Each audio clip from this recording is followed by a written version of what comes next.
जाइए ताकि क्लास हम लोग स्टार्ट करें।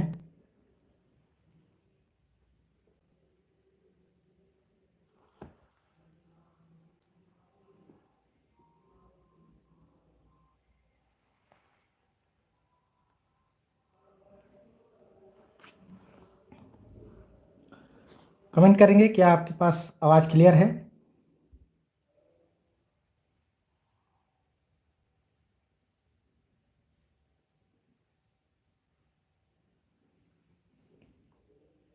आवाज़ क्लियर है? हाँ, राधे राधे। नहीं, हो गया, समय हो गया। चलिए चलिए स्वागत है आप सभी का। चलिए पहला क्वेश्चन आ जाइए, मुहारा से है। मुहारा एवं लोकोक्तियाँ। क्वेश्चन नंबर फर्स्ट है आपके सामने। पहला क्वेश्चन, पहला क्वेश्चन है, तन पर नहीं लत्ता पान खाए अलबत्ता।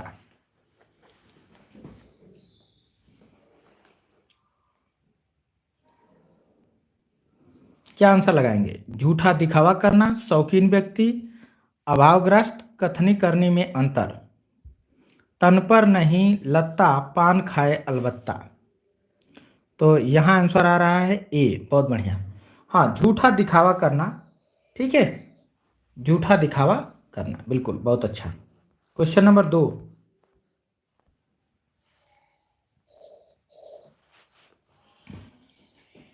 स्वार्थी व्यक्ति की मित्रता अकल्प अल्पकालिक होती है। स्वार्थी मित्र की जो मित्रता होती है अल्पकालिक होती है। इस अर्थ के लिए इनमें से लोकोक्ति है। चलिए,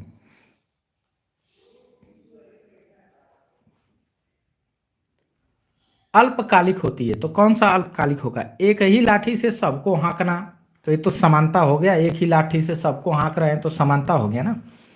एक तो करेला दूसरे नीम चढ़ा, एक तो खुदे तीखा था, विषधर था, ऊपर से और विषधर के पास पहुंच गया तो और भी छैला हो गया। ओछे की प्रीत बालू की भीत। हाँ, बहुत अच्छा, यही होगा। ओछे की प्रीत बालू की भीत टिकती नहीं है। ठीक है। अघर का जोगी जोगना आन गांव का सिद्ध। नहीं, ये बात नहीं है, ये बात नहीं है, बिल्कुल न टिकने वाली बात यहाँ है, सी। चलिए, बहुत अच्छा, सभी लोगों का आंसर आया सी। क्वेश्चन नंबर 3 आ जाइए। क्वेश्चन नंबर 3,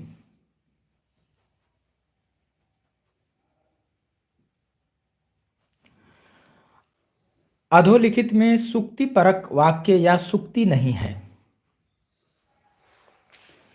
अग्नि स्वर्ण को परखती है और संकट वीर पुरुष को।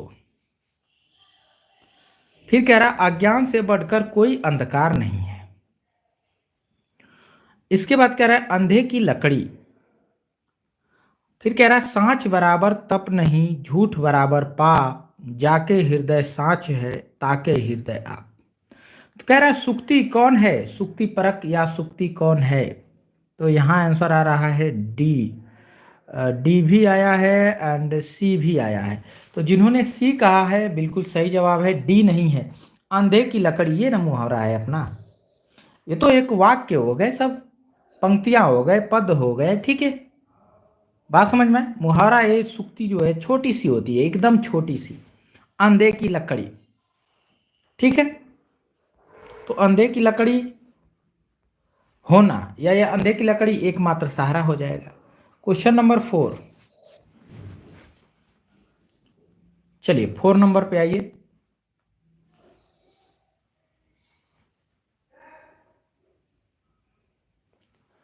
4 नंबर, निम्नांकित में से मुहावरा है, सावन हरे न भादो सूखे, भाड़े का टट्टू, एक पंथ दो काज, चिराग तले अंधेरा। चिराग तले अंधेरा, एक पंथ दो काज, कौन सा बनेगा? तो यहाँ आंसर आ रहा है कि चिराग तले अंधेरा, डी आंसर आ रहा है। ठीक है, दिया है सावन हरे न भादो सूखे, फिर भाड़े का टट्टू, फिर एक पंथ दो काज, चिराग तले अंधेरा। कौन सा बनेगा? तो यहाँ ज़्यादातर आंसर आया है डी, लेकिन एक आंसर बी भी आया है और बी ही आंसर इसका सही है। भाड़े का टट्टू होना मुहावरा है, बाकी तो हमारा क्या है, लोकोक्ति हो जाएगा। ठीक है, बात समझ में आ रहा है? एक पंथ दो काज, एक समय जो है एक एक जो है दूसरे पर निर्भर है। ठीक है, एक पंथ दो काज। तो हमारा जो सही मुहावरा है वो यही है, भाड़े का टट्टू होना। ठीक है, बी ऑप्शन, डी ऑप्शन नहीं। चिराग तले अंधेरा, ये तो कहावत है। ठीक है, मुहावरा नहीं है, ये लोकोक्ति है, कहावतें हैं, मुहावरा नहीं है। अब भाड़े का टट्टू होना, इसका मतलब होता है कि भाई भाड़े का टट्टू है। ठीक है, अपना नहीं है। ठीक है, हाँ, राधे राधे। चलिए ठीक है, तो मुहावरे की बात हुई है। मुहावरा हमारा है भाड़े का टट्टू होना, बाकी जो है ये उक्ति है, कथन है, या फिर इसको कह सकते हैं लोकोक्ति है। ठीक है, हाँ, मुहावरा कैसे चिन्हेंगे? होना शब्द उसमें लग जाएगा। ठीक है, जिसमें होना लग जाएगा समझ लीजिए वो मुहावरा बन गया। ठीक है, जैसे इसमें आप सेट करिए, होना, होना सेट करिए। सावन हरे न भादो सूखे होना, नहीं, इसमें होना नहीं आ रहा है। एक पंथ दो काज होना, नहीं, एक पंथ दो काज। चिराग तले अंधेरा होना, नहीं। भाड़े का टट्टू होना का मतलब बन जाना, वैसा बन जाए, भाड़े का टट्टू होना। ठीक है,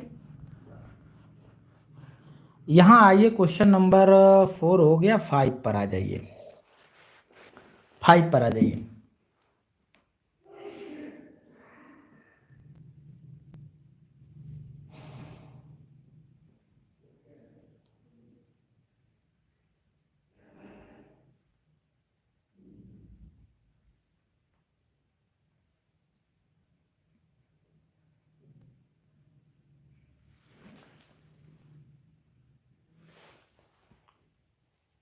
कमेंट करिए 5 नंबर। लिखा है किस मुहावरे का अर्थ गलत है? तो यहां आंसर बनना है मुंह छिपाना, गायब होना। मुंह छिपाना का मतलब गायब होना। फिर दिया है कान भरना, लिखा है पीठ पीछे शिकायत करना। दांत काटी रोटी, गहरी दोस्ती। सिर उठाना, विरोध में खड़ा होना। तो गलत पूछा है, गलत। तो सभी लोगों का आंसर आ गया ए। ए बिल्कुल सही, ए गलत है, क्योंकि मुंह छिपाना का मतलब क्या होता है? सामने ना आना, सामना ना कर पाना, मुंह छिपाना। तो ये गलत दे दिया। गायब होना नहीं होता है। ठीक है, 9 2 11 होना होता है, गायब हो जाना, भाग जाना। और कान भरना का मतलब शिकायत करना, तो ये सही दिया है। और दांत कटी रोटी का मतलब बड़ी गहरी दोस्ती। ठीक है, तभी जूठा खा।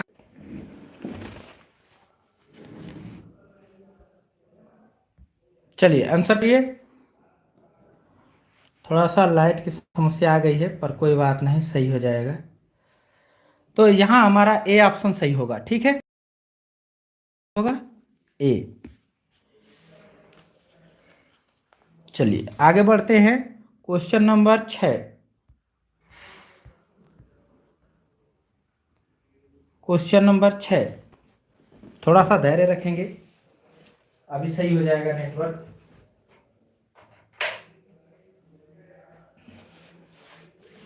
चलिए आंसर करिए।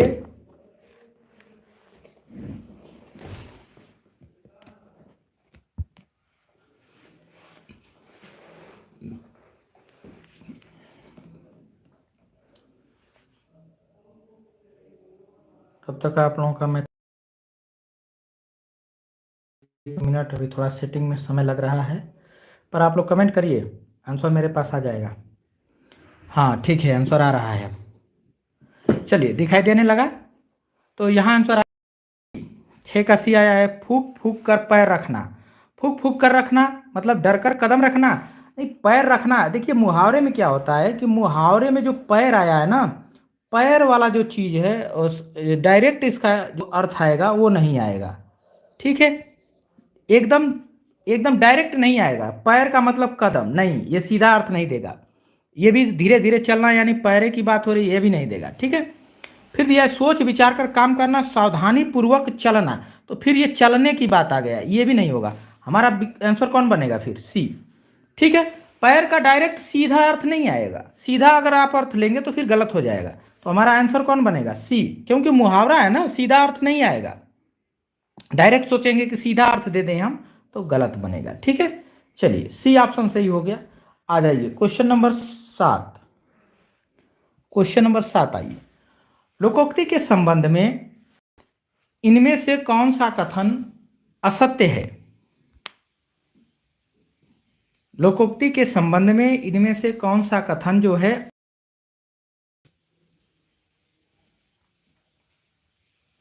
Question number 7। कमेंट नहीं आ रहा है आप लोगों का।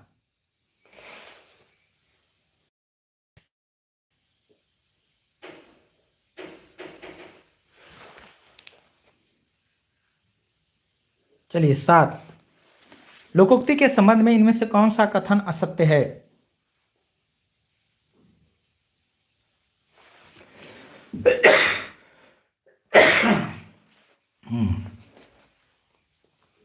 लोकोक्ति को कहावत भी कहते हैं। लोकोक्ति पूर्ण वाक्य नहीं होती। लोकोक्ति में अभिधेयार्थ और व्यंग्यार्थ दोनों होते हैं।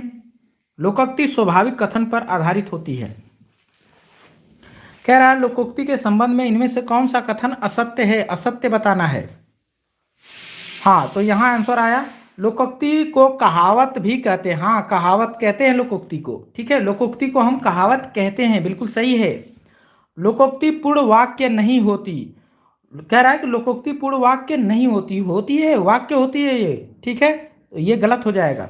लोकोक्ति में अभिधेयार्थ और व्यंग्यार्थ दोनों होते हैं। हाँ बिल्कुल, दोनों होते हैं, मिलता है।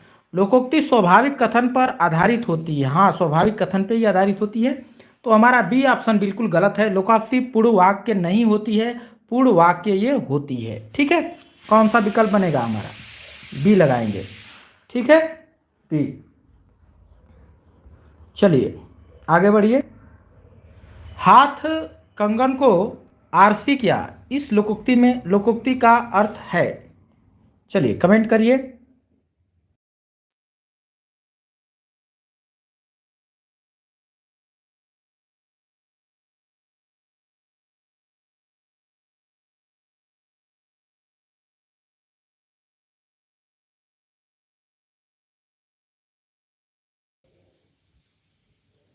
चलिए,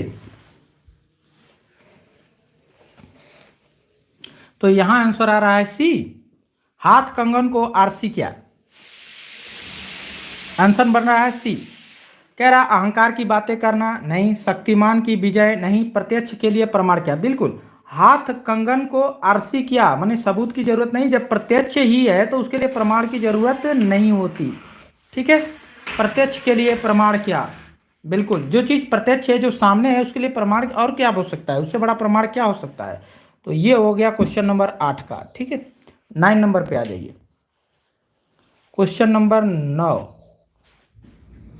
क्वेश्चन नंबर 9।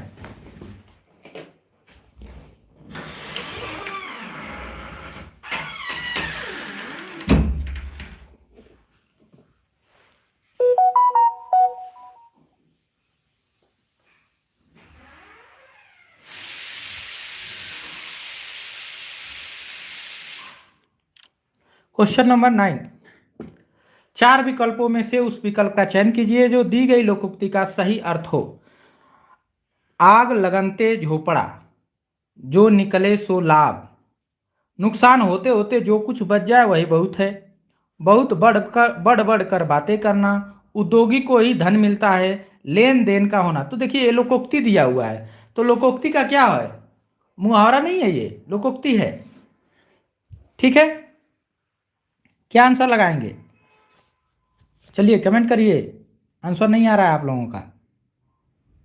1 मिनट, थोड़ा सा मैं फिर से कमेंट करता हूँ, कमेंट चेक करता हूँ। हाँ ठीक है, आंसर आ रहा है ए। बिल्कुल, आग लगनते, अगर आग लगी हुई झोपड़ी से अगर जो कुछ भी बच गया तो समझिए बहुत बच गया। ठीक है, क्योंकि सब जल रहा था। तो आग लगनते झोपड़ा जो से जो कुछ निकले सो लाभ, तो नुकसान होते होते जो भी बच गया वो सब जला। तो लोकोक्ति का सीधा अर्थ आता है, वो कहावत होती है ना, तो उसका थोड़ा सीधा अर्थ आता है, लेकिन मुहावरा जो होता है वो सीधा अर्थ नहीं देता अपना। ठीक है, आ जाइए 10 नंबर पे। कहावत जो होती है वो थोड़ा बैठती है उस पर चल के। ठीक है,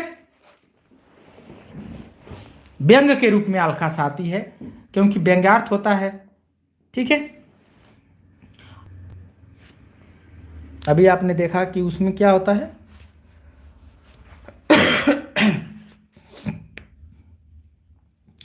अभिधेयार्थ भी होता है और व्यंग्यार्थ भी होता है, दोनों होता है। अंजर पंजर ढीला होना, ये मुहावरा है, अंजर पंजर ढीला होना। ठीक है, अंजर पंजर ढीला होना, तर्क करना या टाल मटोल कर देना, नहीं ये तो कोई बात नहीं है। अंजर पंजर ढीला होना करना है। अनाड़ी आदमी को सफलता, मौत निकट आना, नहीं। शरीर शिथिल होना या बहुत थक जाना, बिल्कुल। अंजर पंजर ढीला होना का मतलब क्या हो गया, बिल्कुल डी। ठीक है, डी ऑप्शन, बहुत अच्छा। शरीर शिथिल होना या फिर बहुत थक जाना, उसी को हम कहते हैं अंजर पंजर ढीला होना। ठीक है, बाकी कोई मशीनी कार्रवाई यहां पर नहीं है। चलिए अब आ जाइए क्वेश्चन नंबर, कौन सा क्वेश्चन है, 11 नंबर पे आ जाइए। 11 नंबर पे आइए। निम्नलिखित प्रश्नों में 4 विकल्पों में से उस विकल्प का चयन करें जो दी गई लोकोक्ति का सही अर्थ है। लोकोक्ति का सही अर्थ है अंधों के आगे रोना, अपना दीदा खोना। ठीक है,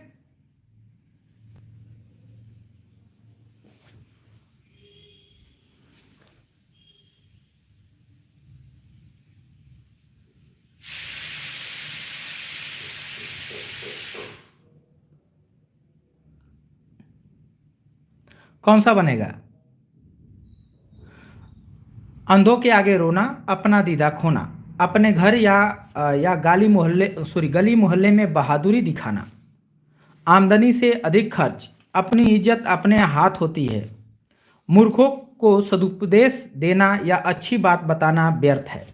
हाँ बहुत अच्छा, डी ऑप्शन, अंधों के आगे रोना या अपना दीदा खोना। अंधो जब अंधा है तो उसके सामने कुछ भी कहिए, कुछ भी बताइए, कोई फर्क नहीं पड़ने वाला है, अपना ही नुकसान है। ठीक है, अपना ही दीदा खोना। तो वही कह रहा है कि मूर्खों को सदुपदेश देना या अच्छी बात बताना बेकार जाता है। ठीक है, व्यर्थ होता है। चलिए 12 नंबर पे आ जाइए, 12 नंबर पे आ जाइए। क्योंकि अंधों को लेकर गए थे एक बार एक बुद्धिमान व्यक्ति हाथी दिखाने, तो 4-5 अंधों को ले गए थे, तो एक कान पकड़ लिया, एक पैर पकड़ लिया, एक पेट पकड़ लिया, और जब वो देख करके आए हाथी तो उससे पूछे कि हाथी कैसी होती है, तो एक बताया कि सूप जैसी होती है, खूब बड़ा सा सूप जैसी होती है। एक बताया खंभे की तरह होती है, एक बताया झाड़ू की तरह होती है। तो वही हाल है। ठीक है, उड़ती चिड़िया को पहचानना, मन की या रहस्य की बात तुरंत जान लेना, अनहोनी या लिख से हटकर बात करना, नहीं ये गलत है। फिक्र या चिंता करना, नहीं। दूसरे को नीचा दिखाने का प्रयास में स्वयं नीचा दिखना, नहीं। मन की या रहस्य की बात तुरंत जान लेना, यही होता है उड़ती चिड़िया को पहचानना। ठीक है, बात समझ में आया। ठीक, ए ऑप्शन। आ जाइए 13 नंबर पे आइए। लिखा है 4 विकल्पों में से उस विकल्प का चयन करिए, उस विकल्प का चयन करिए जो दिए गए लोकोक्ति का सही अर्थ हो। ओस चाटे प्यास नहीं बुझती, प्यास लगी है तो अब ओस की बूंद जो गिर रही है उससे प्यास नहीं बुझेगी। ठीक है, कौन सा बनेगा,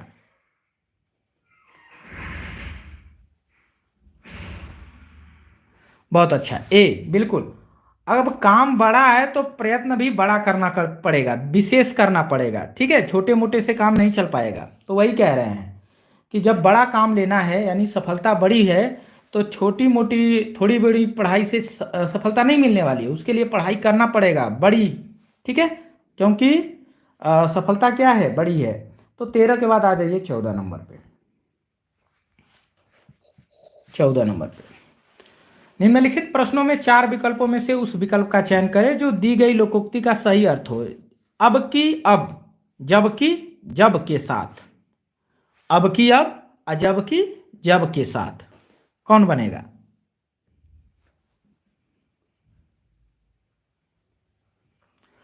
जीवन में विपत्ति सब पर आती है, किसी तरह की जिम्मेवारी का न होना, थोड़े दिन की शान शौकत, सदा वर्तमान की ही चिंता करनी चाहिए। कह रहा है कि अब की अब, अजब की जब के साथ, इसमें कौन सा बैठेगा?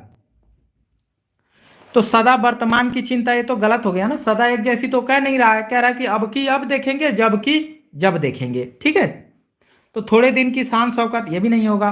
ठीक है, और कह रहा है किसी तरह की जिम्मेदारी का न होना, और कह रहा है जीवन में विपत्ति सब पर आती है, कौन सा बनेगा?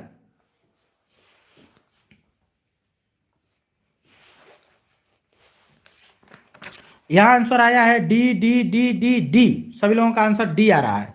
ठीक है, सभी लोगों का आंसर क्या आ रहा है? डी। और जीवन में विपत्ति सब पर आती है, ये भी गलत हो गया। किसी तरह की जिम्मेवारी का न होना, नहीं, अब की अब, जब की जब देखेंगे, तो ये भी गलत हो गया। सही क्या हुआ? अच्छा, ये देखिए, ये सही होगा, डी वाला। ठीक है, सभी लोगों का आंसर डी आ चुका है, तो इसको पहले ही काट दिया गया था, काटा नहीं जाएगा। ठीक है, सही अर्थ यही दे रहा है कि सदा वर्तमान की ही चिंता करनी चाहिए। अब की अब और जब की जब का मतलब ये कि जब आएगा तब देखा जाएगा, नहीं कि जो वर्तमान में उसी को देखा जाए। ठीक है, अब की अब का मतलब इस समय जो वर्तमान में जो चल रहा है उसी को देखा जाए, और जो बीत चुका है वो बीत चुका है, वो उसी समय देखेंगे, या जो भविष्य में आएगा जब आएगा तब देखेंगे। तो ये अगर इन सभी चारों विकल्पों में अगर हम ढूंढें तो हमारा यही विकल्प डी सही हो रहा है कि सदा वर्तमान की ही चिंता तब करनी चाहिए। ठीक है, तो डी ऑप्शन ही सही होगा, दूसरा कोई सही नहीं होगा। चलिए, क्योंकि हमको विकल्प के अनुसार ही आंसर करना है। क्वेश्चन आ गया 14 के बाद 15 नंबर। ठीक है, जैसा विकल्प उसी के अनुसार हमको आंसर करना होता है, और जो सबसे अच्छा बढ़िया यानी बेस्ट जो आंसर होता है उसी आंसर को चूज भी करना होता है। अगर 2 आंसर मिल रहे हैं तो हमको जो बेस्ट आंसर होता है उसी आंसर को चूज करना है। ठीक है, कि जो बेस्ट होता है वही सही होता है। बाकी 2 आंसर हो रहे हैं तो कोई बात नहीं, होने दीजिए। अब कह रहा है 4 विकल्पों में से उस विकल्प का चयन करें जो दिए गए मुहावरे का सही अर्थ हो। अपनी डफली आप बजाना, ठीक है, अपने अपने मन की करना, बुरी तरह पछताना, हृदय में समाना, अपना हाल बताना। तो अपनी डफली आप बजाना कौन सा बनेगा? अपनी डफली आप बजाना यानी अपना गुणगान अपना ही करना, अपना जो भी है वो किसी दूसरे के द्वारा नहीं होगा, अपना ही होगा, अपने मन की, यानी किसी को सुनना ही नहीं, खाली अपनी डफली स्वयं बजाओ। ठीक है, अपनी डफली आप बजाना, किसी की नहीं सुनना। तो इसमें कौन सा बनेगा? हाँ, ए ऑप्शन सभी लोगों का आया है, तो डी भी आया है। नहीं, डी नहीं होगा, अपना हाल बताना। नहीं, अपना हाल यहाँ नहीं बताया जाएगा। ठीक है, यहाँ तो अपनी डफली अपना बजाएगा, एकदम हाल थोड़ा बताएगा, कुछ भी किसी को सुनेगा नहीं। ठीक है, तो अपने मन की करना ये सही होगा, डी ऑप्शन नहीं सही होगा। ठीक है, ए ही सही होगा। चलिए आगे बढ़ जाइए, 16 नंबर पे आ जाइए। बेस्ट जो ऑप्शन है वो ए ही है, डी नहीं था। अब दिया है 4 विकल्पों में से उस विकल्प का चयन करें जो दिए गए मुहावरे का सही अर्थ हो। आग पर लौटना, अब आग पर लौटना, अब क्या आपको क्या लग रहा है कि आग रखी रहेगी उस पर लौट जाएगा? नहीं, आग पर लौटना। चलिए, आग पर लौटना,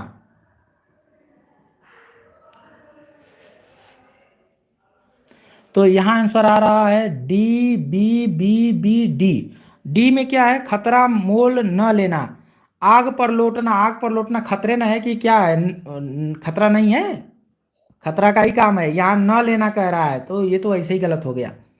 आग पर लौटना खतरा ही है। ठीक है, तो इसमें ये भी नहीं होगा। क्रोध को भड़काना नहीं है, तो घी डालना होता है।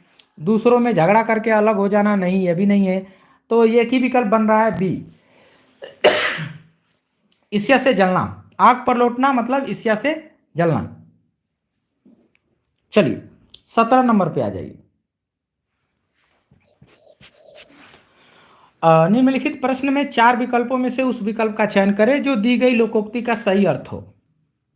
लोकोक्ति का सही अर्थ है बंदर क्या जाने अदरक का स्वाद। ठीक है, तो अब बंदर अदरक का स्वाद, तो बंदर से अदरक से कोई मतलब ही नहीं है। बंदर से अदरक से तो कोई मतलब है नहीं, तो क्या लगाएंगे? छिपे ढंग से चाल चलना, बंदर क्या जाने अदरक की स्वाद, तो ये तो होगा नहीं। बुद्धि भ्रष्ट होना, नहीं। चालाकी से काम करना, नहीं। मूर्ख को गुड़ की परख न होना, तो कौन सा बनेगा? तो बहुत अच्छा, सभी लोगों का डी आया है, बिल्कुल। कह रहा है कि बंदर अदरक के बारे में क्या जाने, तो जो मूर्ख है वो गुण की परख कैसे करे, यानी कि अच्छी चीज़ों को कैसे परखेगा जो मूर्खे है। तो ठीक है, 18 नंबर पे आ जाइए। मरने के लिए तैयार हो जाना, मरने के लिए तैयार हो जाना, तो सिर पर खून सवार होना, सिर पर भूत सवार होना, सिर पर कफन बांध लेना, आंखों में खून उतर आना,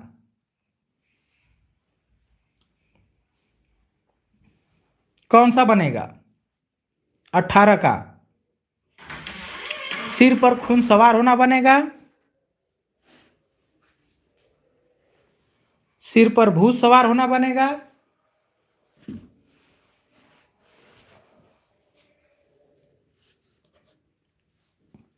तो सभी लोगों का आंसर सी ही आ रहा है, बहुत अच्छा। हाँ, क्योंकि सिर पर खून सवार होना मारने के लिए तैयार होना, मरने के लिए नहीं, मारने के लिए, ये मारने के लिए हो जाएगा। ठीक है, तो हमारा मरने के लिए ये है, मरने के लिए। ठीक है, सिर पर कफन बांध लेना, भाई मरेंगे मरेंगे कोई बात नहीं, तो वो होता है सिर पर कफन बांध लेना। चलिए 19 नंबर पे आ जाइए। थोड़ा सा डिले चल रहे हैं।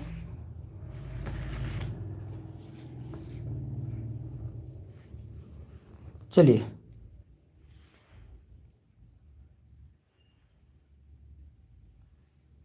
नहीं, सही आंसर को ढूंढेंगे, गलत को नहीं काटेंगे, गलत नहीं काटेंगे, गलत हो जाएगा फिर।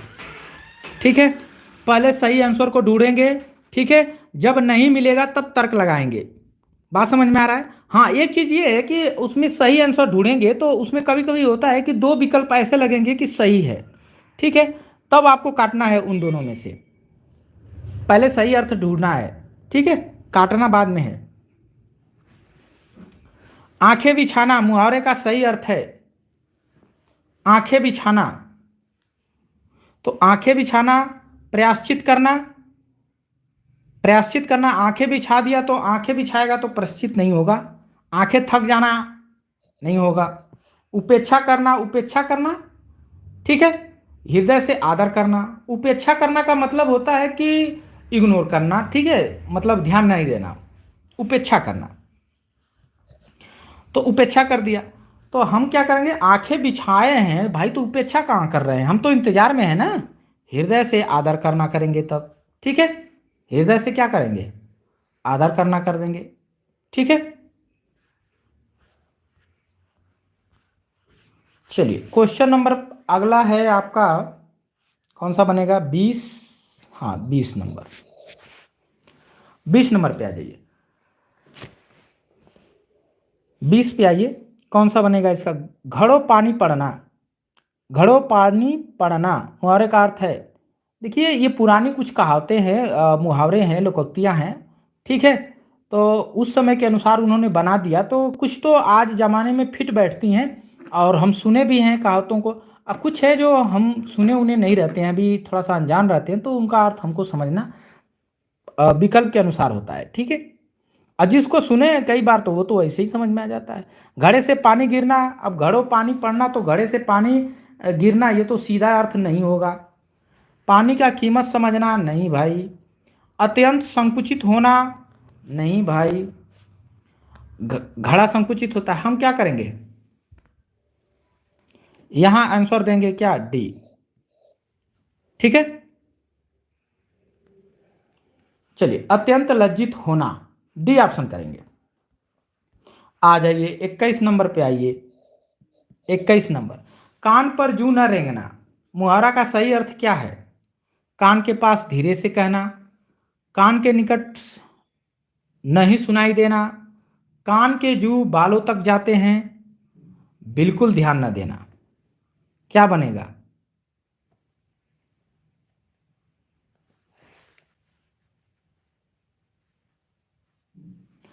कान पर जू न रेंगना, मुहावरा का सही अर्थ क्या है? कान के पास धीरे से कह देना, या कान के निकट नहीं सुनाई देना, कान के जू बाल तक जाते हैं, बिल्कुल ध्यान न देना। तो यहाँ आंसर आया है कान के पास धीरे से कहना। नहीं, धीरे से नहीं, कान पर जू न रेंगना का मतलब कुछ भी कहो उसको फर्क ही न पड़ता है। तो इसमें कौन सा बनेगा? कान के निकट कहना है, ये भी बेकार ही जाएगा। कान में जू वाला तो एकदम बेकार जाएगा। ठीक है, फिर आंसर हमारा डी ही बनेगा। ठीक है, बिल्कुल ध्यान ना देना यानी कुछ भी कहो कोई फर्क नहीं पड़ता है। ठीक है, हाँ तुम कहते रहो। चलिए 22 नंबर पे आ जाइए। 22 नंबर पे आ जाइए। तुम्हारे मुंह में घी शक्कर, है ना? ये कई बार लोग बोलते रहते हैं,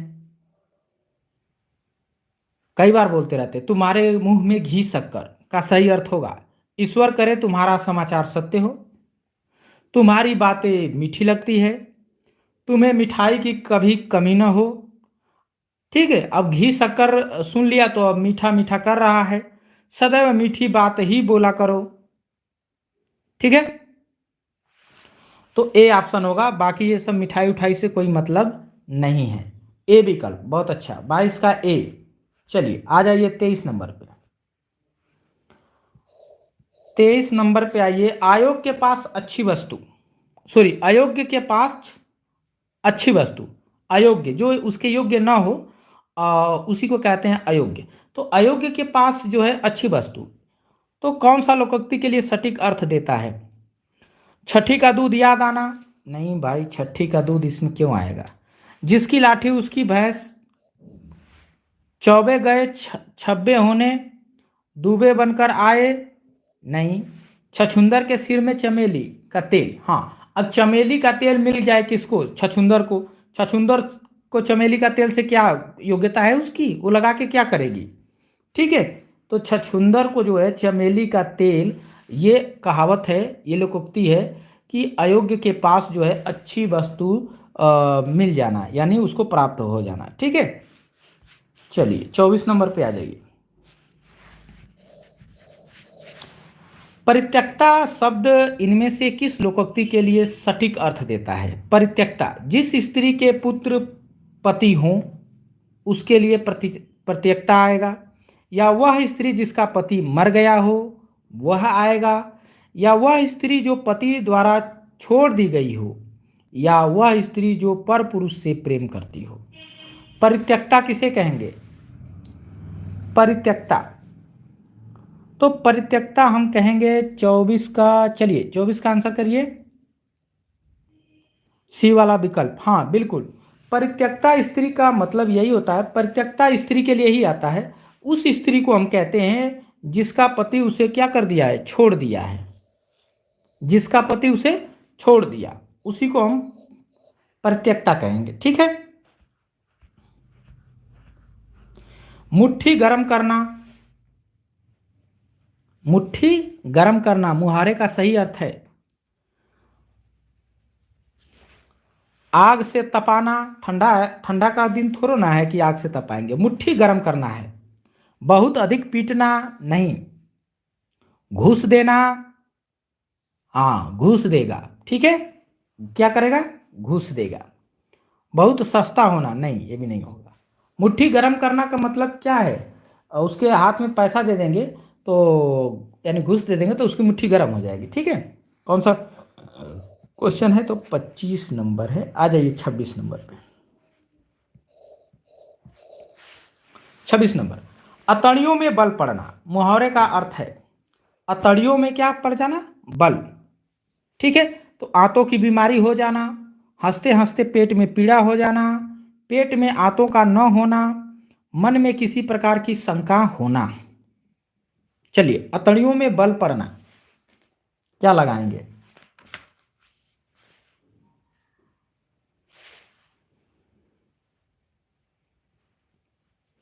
तो यहाँ आंसर आ रहा है कि बी। हाँ, आंतों में कोई बीमारी होना नहीं, ठीक है। हंसते हंसते पेट में पीड़ा हो जाना, अच्छा देख लेते हैं। पेट में आंतों का, ये भी नहीं है, ठीक है। अतड़ियों में बल पड़ जाना का मुहावरा ये अर्थ यही देता है कि हंसते हंसते क्या कर देना, पेट में जो है दर्द होने लगती है, ठीक है। या मन में किसी प्रकार की शंका, नहीं, शंका वाला नहीं होगा, हंसते हंसते पेट में पीड़ा हो जाना, यही सही होगा, ठीक है। हाँ, ये थोड़ा सा क्या है, थोड़ा सा कंफ्यूजिंग कर देता है, ठीक है। यूपी टीजीटी 2020 में आया है क्या, ये कब आया है, मैं थोड़ा सा देख लेता हूँ, पूरा यहाँ लिखा हुआ नहीं है।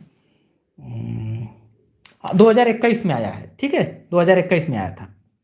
अच्छा, मैंने गलत किया था, नहीं तो सुधार लीजिए, ये आएगा। देखिए थोड़ा सा कुछ मुहावरे, हमने कहा ना कि सभी चीज़ जो है, जैसे आप मुहावरा ले लीजिए, चाहे आप विशेषण ले लीजिए, चाहे आप संज्ञा ले लीजिए, चाहे आप संधि ले लीजिए, चाहे आप जो है समास ले लीजिए, कुछ ऐसे शब्द होते हैं जो कठिन होते हैं, उन्हीं कठिन शब्दों को हमको क्या करना है, इकट्ठा करना है, ठीक है। हंसते हंसते पेट में पीड़ा हो जाना, इसको तैयार कर लेंगे। तो मुहावरा आज तैयार करेंगे आप लोग, ठीक है। आज के लिए मुहावरा तैयार कर लेंगे। वो मुहावरा लिखेंगे, वो मुहावरा तैयार करेंगे जो आप जो है उसको जानते नहीं हैं, ठीक है। चलिए क्वेश्चन नंबर आ जाइए, 26 हो गया, 27 नंबर पे आ जाइए। प्रश्नों में 4 विकल्पों में से उस विकल्प का चयन करें जो दिए गए मुहावरों का सही अर्थ हो। अंधियारा मिटाना, अंधियारा मिटाना, ठीक है, कौन सा लगाएंगे? अंधियारा मिटाना, तो मोमबत्ती जलाएंगे, अंधियारा भगा देंगे, है ना।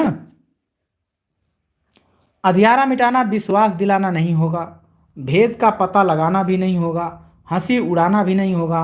अंधियारा मिटाना का मतलब होता है अज्ञान समाप्त होना, ठीक है। जैसे कबीर की पंक्ति है ना कि सब अंधियारा मिट गया जब दीपक देखा माही, है ना। तो बिल्कुल अज्ञानता के लिए है। 28 नंबर पे आ जाइए, 28 नंबर। 4 विकल्पों में से उस विकल्प का चयन करें जो दिए गए मुहावरों का सही अर्थ हो। सर पर कफन बांधना, सर पर कफन बांधना। अब सर पर कफन बांध लेगा तो क्या लज्जित होगा क्या? आपको लगता है वो लज्जित होगा?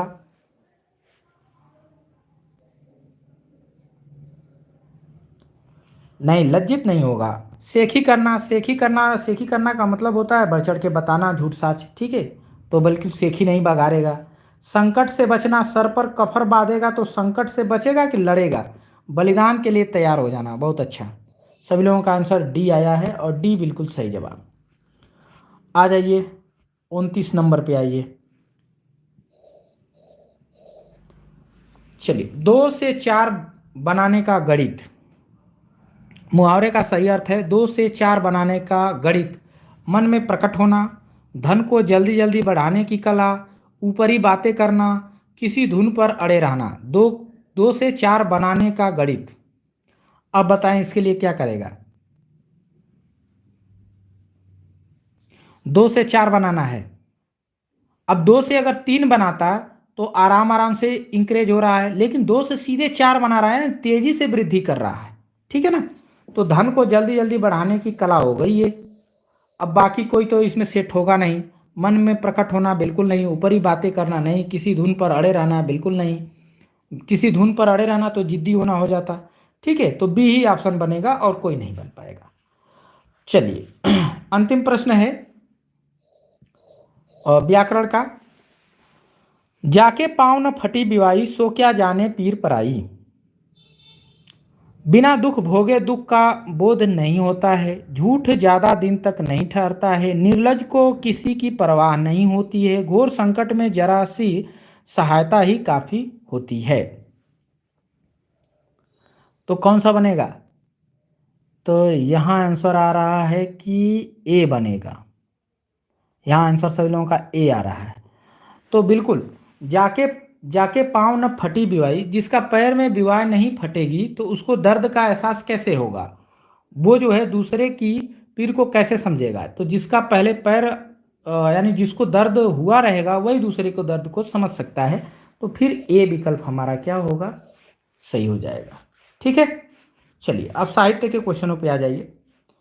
साहित्य के क्वेश्चन, पहला क्वेश्चन, निराला की कविता जूही की कली को किस संपादक ने बिना प्रकाशित किए वापस कर दिया था? निराला की जो कविता है जूही की कली, उसे किसी ने प्रकाशित करने से क्या कर दिया था, मना कर दिया था। तो चलिए बताइए कौन है जिसने निराला की कविता को नहीं छापा। कहा कि अब नहीं, ये जीआईसी में पूछा है, यूपी टीजीटी 2005 में भी पूछा है, 17 में आया हुआ है। ठीक है, चलिए आंसर करिए। निराला की कविता जूही की कली को किस संपादक ने बिना प्रकाशित किए वापस कर दिया था? श्याम सुंदर दास ने, या बाल मुकुंद गुप्त ने, या फिर प्रेमचंद ने, या महावीर प्रसाद द्विवेदी ने? तो यहाँ डी आंसर आया है, बिल्कुल सही जवाब है महावीर प्रसाद द्विवेदी ने। चलिए आगे बढ़ते हैं क्वेश्चन नंबर 2 की ओर। रावण अशुद्ध होकर भी यदि कर सका त्रस्त, तो निश्चय तुम हो सिद्ध करोगे उसे ध्वस्त। राम की शक्ति पूजा कविता में यह कथन किसका है? लक्ष्मण कहते हैं, या जाम्बवन का है, या फिर सुग्रीव का है, या विभीषण का है? कि रावण अशुद्ध होकर भी यदि कर सका त्रस्त, तो निश्चय तुम हो सिद्ध करोगे उसे ध्वस्त। कौन कहता है? अब देख लीजिए, प्रश्न ऐसे ऐसे बना दे रहे हैं सब। तो यहां आंसर आ रहा है कि जामोन का है, बहुत अच्छा, जाम्बवान का है। ठीक है, चलिए आगे बढ़ जाते हैं। क्वेश्चन नंबर आ जाइए, क्योंकि ज्ञानी वही था ना, तो वो वही एक कथन बोल सकता है। उसके बाद आ जाइए 2 के बाद 3 नंबर के। हो गया है व्यर्थ जीवन मैं रण में गया हार, काव्य पंक्ति निराला की किस कविता से है? हो गया है व्यर्थ जीवन मैं रण में गया हार। अब ये बात ये किस कविता में बोल रहे हैं कि हो गया है व्यर्थ जीवन मैं रण में गया हूं हार? तो यहां आंसर आ रहा है कि ए, डी, सी। तो जिन्होंने सी बताया है वो बिल्कुल सही है, सरोज स्मृति से नहीं है, बनबेला से है। ठीक है, बनबेला से है। हो गया है व्यर्थ जीवन मैं रण में गया हार, बनबेला से है। ठीक है, सरोज स्मृति से नहीं है। क्वेश्चन नंबर 4, छायावाद युग में लिखी गई कविता पुस्तक ब्रजरस के रचनाकार का नाम है। ब्रजरस बताइए किसका है? वियोगी हरि का है, राय कृष्णदास का है, बेडब बनारसी का है, या फिर श्रीनाथ सिंह का है?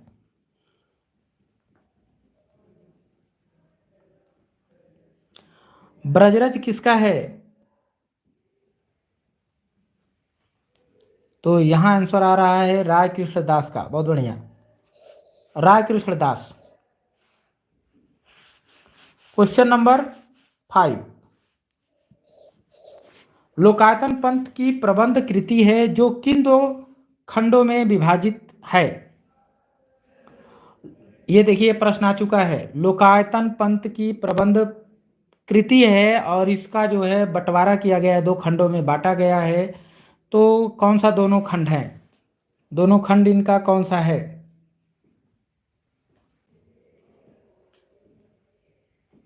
यहां आंसर आ रहा है कि ए, बिल्कुल, बाह्य परिवेश और अंतश्चेतना, अंतश्चैतन्य। ठीक है, ठीक है, बाह्य परिवेश और अंतश्चैतन्य। लोकायतन को 2 भागों में बांटा गया है। ठीक है, बाह्य परिवेश पहला भाग और दूसरा अंतश्चैतन्य। ठीक है, यानी आंतरिक और बाह्य। 6 नंबर के क्वेश्चन पे आ जाइए। थोड़ा सा क्वेश्चन जो है हमको लग रहा है कि छोटा करना पड़ेगा, नहीं आ जाएगा। ठीक है, चलिए 6 नंबर का, ज्ञान भिन्न कुछ क्रिया भिन्न है, इच्छा क्यों पूरी हो मन की, एक दूसरे से न मिल सके यह विडंबना है जीवन की। कमानी के किस सर्ग से ली गई है ये पंक्ति?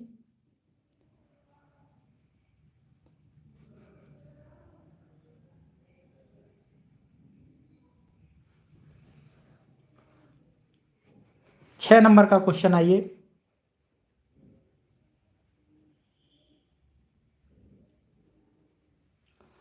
यहाँ आंसर आ रहा है, यहाँ आंसर आ रहा है ए ए ए ए चिंता से, और कुछ आंसर आया है डी डी। तो जिन्होंने डी बताया है बिल्कुल सही जवाब है रहस्य से, रहस्य से। ठीक है। ज्ञान भिन्न कुछ क्रिया भिन्न है, इच्छा क्यों पूरी हो मन की, एक दूसरे से न मिल सके, यह विडंबना है जीवन की, रहस्य है। ठीक है, चलिए आगे बढ़ जाएं। क्वेश्चन नंबर 7 थोड़ा सा बड़ा है पर ये दिख जाएगा। चलिए, मिलान करना है, नहीं अनुक्रम बताना है। ठीक है, क्वेश्चन नंबर 7 कौन सा बनेगा, कौन सा बनेगा?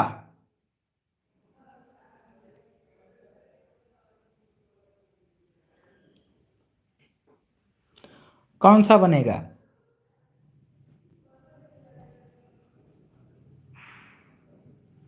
तो यहां आंसर आ रहा है डी, आंसर आ रहा है डी डी डी। डी में क्या है, निशा निमंत्रण। बहुत अच्छा, निशा निमंत्रण बिल्कुल स्टार्टिंग है। जब जब ये मधुशाला यानी मधुकाव्य, मधुकाव्य के बाद ये निशा निमंत्रण लिखते हैं। इसके बाद जब इनका दूसरा विवाह होता है तब मिलन यामिनी आ जाता है। ठीक है, उसके बाद प्रणय पत्रिका छपता है। फिर उसके बाद क्या है, जाल समेटा एकदम लास्ट है, अंतिम। ठीक है, अंत में आता है। 8 नंबर पे आ जाइए। 8 नंबर, दुख की पिछली रजनी बीच विकसता सुख का नवल प्रभात, यह काव्य पंक्ति किस कृति की है?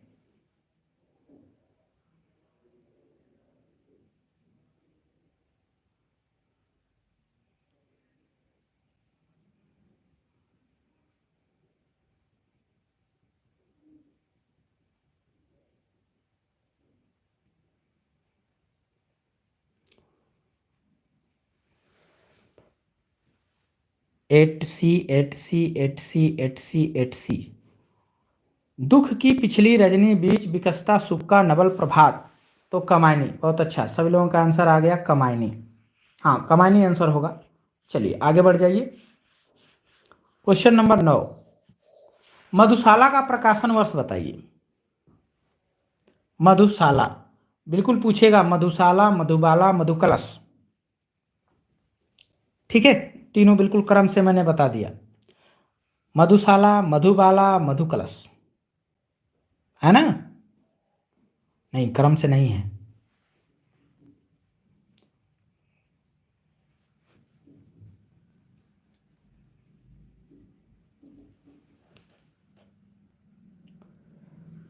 तो यहां आंसर आ रहा है कि 1935।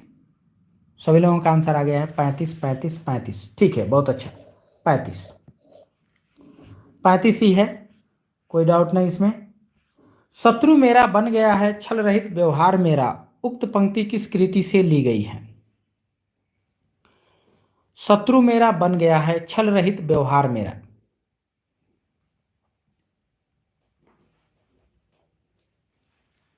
शत्रु मेरा बन गया है छल रहित व्यवहार मेरा। क्वेश्चन नंबर 10 है ये।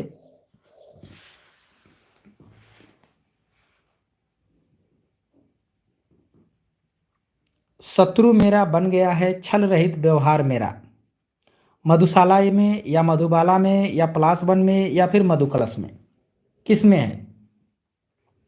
ये शायद पंक्ति एक दिन और पूछा गया था। ठीक है, हाँ मुझे शायद याद आ रहा है कि ये प्रश्न एक बार आया था। कौन सा बनेगा? हाँ बिल्कुल, एक बार और आया था, ये रिपीट हो गया है, कोई बात नहीं। मधुकलश रिपीट नहीं, कई बार पूछा गया है। रिपीट क्या होगा, कई बार पूछा गया है। ठीक है, तो डी। 11 नंबर पे आ जाइए। हिंदी काव्य मानसलवाद के प्रवर्तक, मानसलवाद।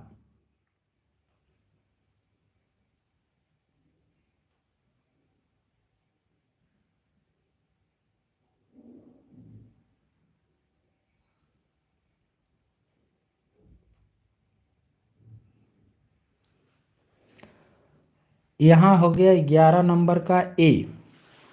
हिंदी काव्य मानसलवाद के प्रवर्तक हम अंचल को लगा देंगे, ठीक है। अंचल मानसलवाद, ठीक है। चलिए 12 नंबर पे आ जाइए।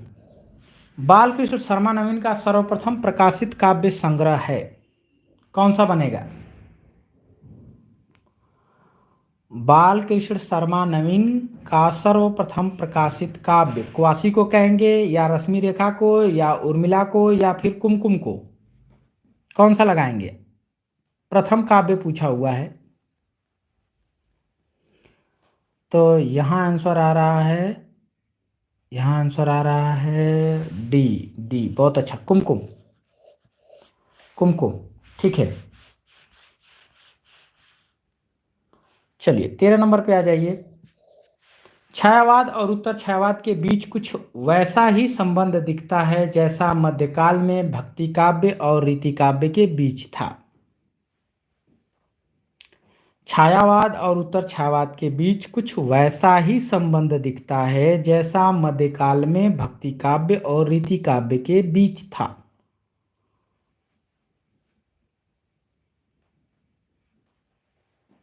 छायावाद और उत्तर छायावाद के बीच कुछ वैसा ही संबंध दिखता है जैसा मध्यकाल में भक्ति काव्य और रीति काव्य के बीच था।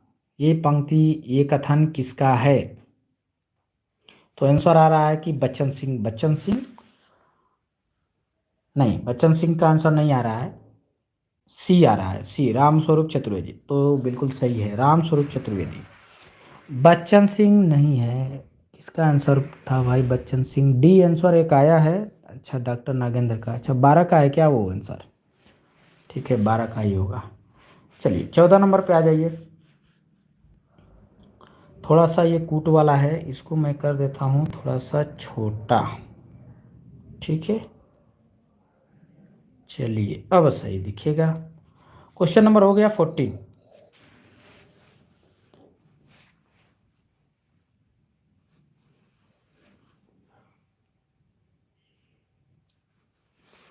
सिपाही, आर्द्रा, दैनिकी, पुष्प की, ये किसका पूछा है? माखनलाल चतुर्वेदी से है। हाँ, माखनलाल चतुर्वेदी से आपको बताना है। सिपाही लिखा है, आर्द्रा लिखा है, दैनिकी लिखा है, पुष्प की अभिलाषा लिखा है। कौन सा आंसर बनेगा? तो देखिए, दैनिकी हो गया और आर्द्रा हो गया, ये इनका नहीं है। किसका है कमेंट करेंगे। उसके बाद जो है फर्स्ट और फोर्थ बिल्कुल सही है, बी ऑप्शन। कमेंट करिए, देखते हैं किसको पता है। सिपाही बताइए, पुष्प की अभिलाषा तो आप बता ही देंगे, ठीक है। आगे बढ़ जाते हैं। Question number 15। Question number 15। कौन से कवि उत्तर छायावाद से संबद्ध है?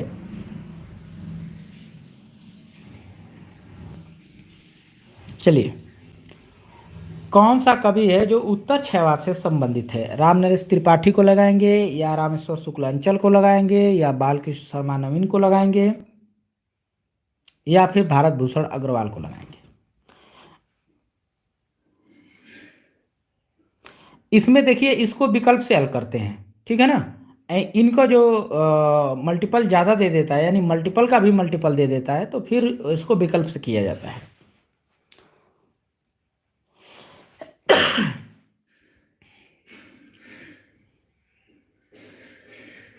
चलिए, उत्तर छायावाद से पूछा है, कौन सा लगाएंगे?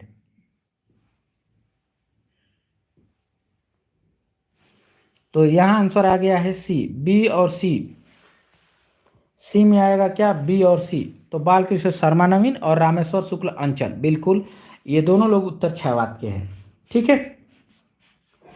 आगे बढ़ जाइए, क्वेश्चन नंबर आ जाइए 17 पर। 17 है कि 15?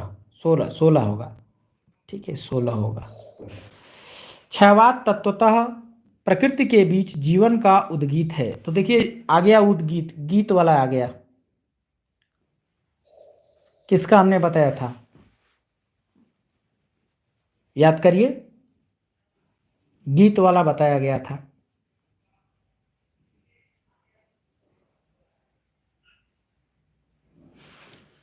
हाँ बहुत अच्छा, महादेवी वर्मा।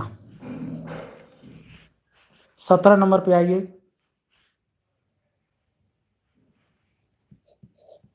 नौका विहार कविता में गंगा की लहरों के बीच चांद के प्रतिबिंब के लिए किस प्रकार की नायिका का उल्लेख है? मुग्धा का, नवोढ़ा का, आ, वास वासक सज्जा का, खंडिता का या अभिसारिका का?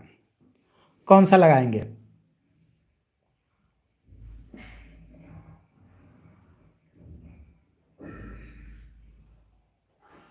तो यहाँ आंसर आ रहा है ए, बिल्कुल मुग्ध करने वाली स्त्री का है। ठीक है, तो मुग्धा का।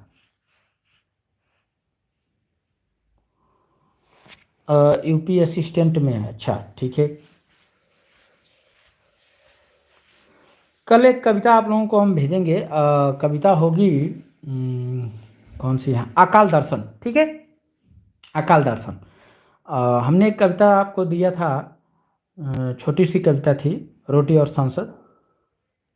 ये थोड़ी सी, वो भी छोटी ही है अकाल दर्शन, लेकिन थोड़ी सी बड़ी है, उससे थोड़ी सी बड़ी है, बड़ी व्यंग्यपूर्ण है। ठीक है, ये क्वेश्चन कौन सा है? 18 नंबर है, 18 नंबर लिख देता हूँ। तो वो कल हम देंगे। ठीक है, हाँ धूमिल की।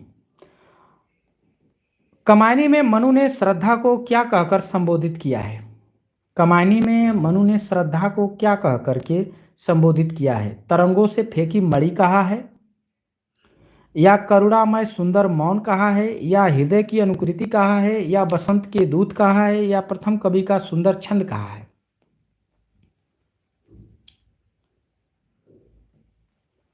दुबे नहीं है, धूमिल है। ठीक है, हाँ बिल्कुल। तो जिन्होंने कहा कि बसंत का दूत कहा है, बिल्कुल सही जवाब है।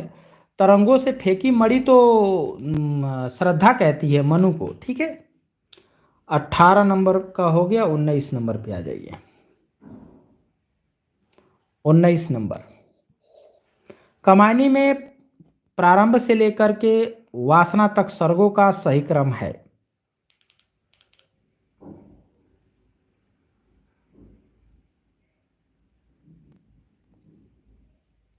चलिए कौन सा होगा? बहुत अच्छा, बहुत अच्छा। जिन्होंने कहा कि सी, बिल्कुल सही जवाब है सी। ठीक है, चिंता के बाद आशा है, आशा के बाद श्रद्धा है, श्रद्धा के बाद काम है, काम के बाद वासना है, वासना के बाद लज्जा है। ठीक है, तो ऐसे ही बनता है। आ जाइए 19 के बाद 20 नंबर पे आ जाइए। कमायनी में श्रद्धा किस गोत्र की है? लज्जा गोत्र की, तो लज्जा तो गोत्र है नहीं। निर्वेद, काम, आनंद, आशा। अच्छा, इसमें से पूछा है। कमायनी में श्रद्धा किस गोत्र की है? क्या लगाएंगे? कमायनी को लज्जा से लगाएंगे, निर्वेद से लगाएंगे, काम से लगाएंगे, आनंद से लगाएंगे, आशा से। ये सर्ग दे दिया उठा करके। ठीक है, पूछा क्या है? गोत्र। बहुत अच्छा है, आंसर आ गया काम। ठीक है, काम। हाँ, कामदेव की पुत्री है ये, है ना? हाँ मान लीजिए कामदेव की पुत्री है, क्योंकि इसका नाम क्या है? कमायनी। कौन सा क्वेश्चन है, भूल गए? 20 था, 21 चलेगा। चलिए 21 नंबर पे।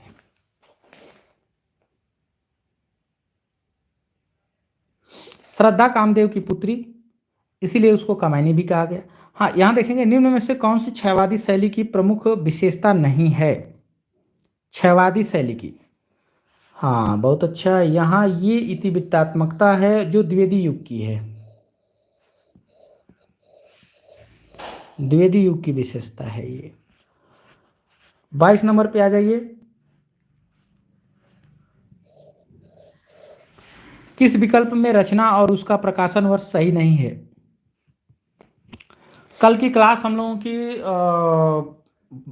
12:30 बजे ही होगी। ठीक है, 12:30 बजे हुआ था ना पिछली क्लास, तो 12:30 बजे ही होगी। और 300 प्रश्नों की होगी। ठीक है, 300 प्रश्नों की होगी आदिकाल के ऊपर। ठीक है, पहले हमारा जो ध्येय है वो है कि पहले आपको टॉपिक वाइज एक बार कराया जाए।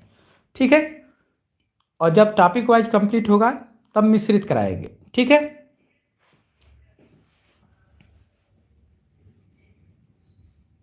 हाँ 12:30। तो यहाँ क्या लगाएंगे, उसका प्रकाशन वर्ष सही नहीं है, तो बिल्कुल कमायनी का बिल्कुल गलत है, 35 देना चाहिए था, दे दिया क्या 38, तो ये हमारा हो जा रहा है गलत। तो फिर इसी को हम लगाएंगे क्योंकि हमको गलत चाहिए ना।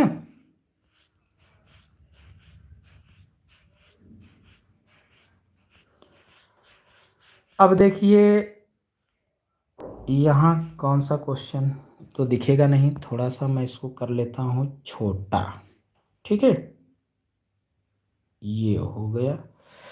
चलिए क्वेश्चन नंबर है 23, अब आपको दिखाई दे रहा होगा।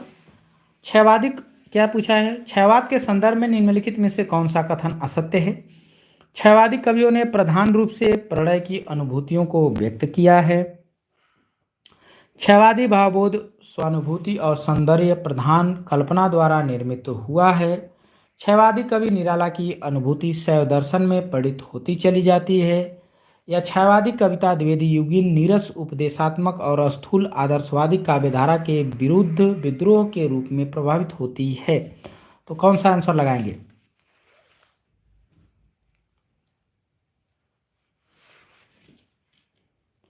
तो यहाँ आंसर आ रहा है ए, आंसर आ रहा है। हाँ बाकी तो सभी सही लग रहे हैं, यही हमको असत्य असत्य लगा कि क्षयवादी कवियों ने प्रधान रूप से कह दिया गया मुख्य रूप से, तो मुख्य रूप से ये गलत है, ठीक है। मुख्य रूप से प्रणय की अनुभूति को व्यक्त किया है, बिल्कुल गलत है, मुख्य रूप से नहीं है प्रणय की अभिव्यक्ति भी है, प्रेम की भी है, पर मुख्य रूप से नहीं है, ठीक है, तो ये गलत है। क्वेश्चन नंबर आ जाइए 24।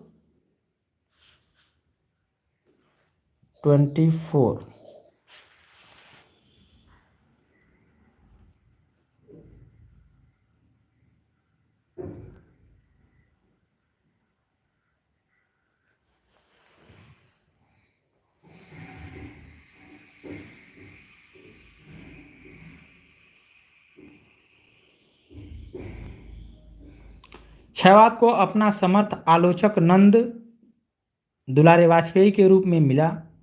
क्षयवाद के समानांतर चलने वाली प्रेम और मस्ती के काव्यधारा के एक प्रमुख कवि हरिवंश राय बच्चन। क्षयवाद की राष्ट्रीय संस्कृति काव्यधारा के एक प्रमुख कवि राधा कृष्णदास। महादेवी वर्मा ने अज्ञात प्रियतम के प्रति प्रणय निवेदन किया है। तो कौन सा लगाएंगे यहाँ पर, बिल्कुल बहुत अच्छा, तो यहाँ सी लगा देंगे, सी हमारा क्या है, गलत है, ठीक है। राधा कृष्णदास यहाँ नहीं है, आपको मिल चुके होंगे ये शुरू में ही, आधुनिक युग का जब शुरुआती दौर है वहीं पे मिलते हैं। चलिए आ जाइए यहाँ पर, क्वेश्चन नंबर है 25, 25 नंबर। दुख ही जीवन की कथा रही, क्या कहूँ आज जो नहीं कही। तोड़ती पत्थर से है, या राम की शक्ति पूजा से है, या फिर सरोजा स्मृति से है, या फिर जूही की कली से है। दुख ही जीवन की कथा रही, क्या कहूँ जो आज नहीं कही। चलिए क्या लगाएंगे आंसर,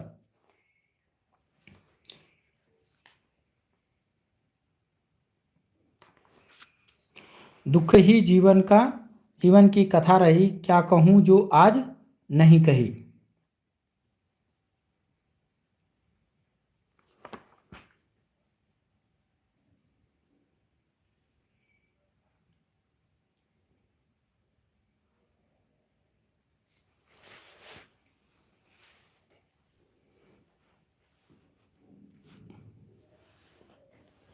तो यहाँ आंसर आ चुका है सी सी सी सी, बहुत अच्छा। सी में क्या है, सरोजा स्मृति, ठीक है। चलिए आगे बढ़ जाइए, 26 नंबर पे आ जाइए। 26 नंबर, मधुशाला में हरिवंश राय बच्चन ने किस छंद का प्रयोग किया है। दोहा, चौपदे, सोनेटे, या रुबाइयाँ, कौन सा लगाएंगे। मधुशाला, तो यहाँ पर धीरे धीरे आंसर आ रहे हैं, और आंसर बना है डी, रुबाइयाँ, बहुत अच्छा, रुबाइयाँ। 27 नंबर पे आ जाइए। द्रौपदी नामक प्रबंध काव्य के रचयिता कौन है। कल संडे है, कल 12:30 बजे ठीक है, 300 प्रश्नों का संकलन आदिकाल के ऊपर।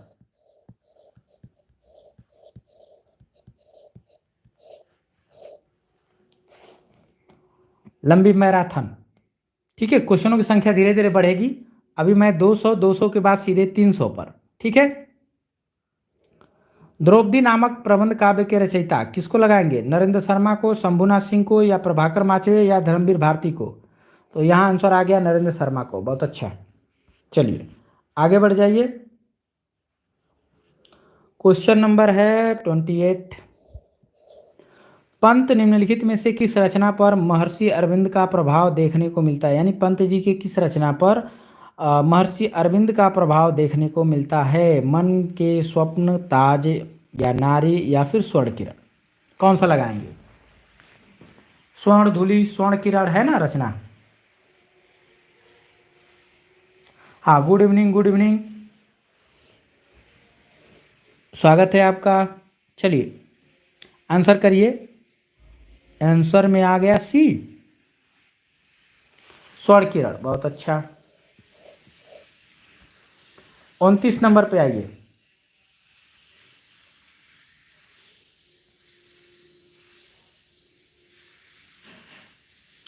थोड़ा सा मैं छोटा कर दिया हूं, अब दिखाई देगा आपको। 29 नंबर, ठीक है। 29 नंबर कौन सा बनेगा?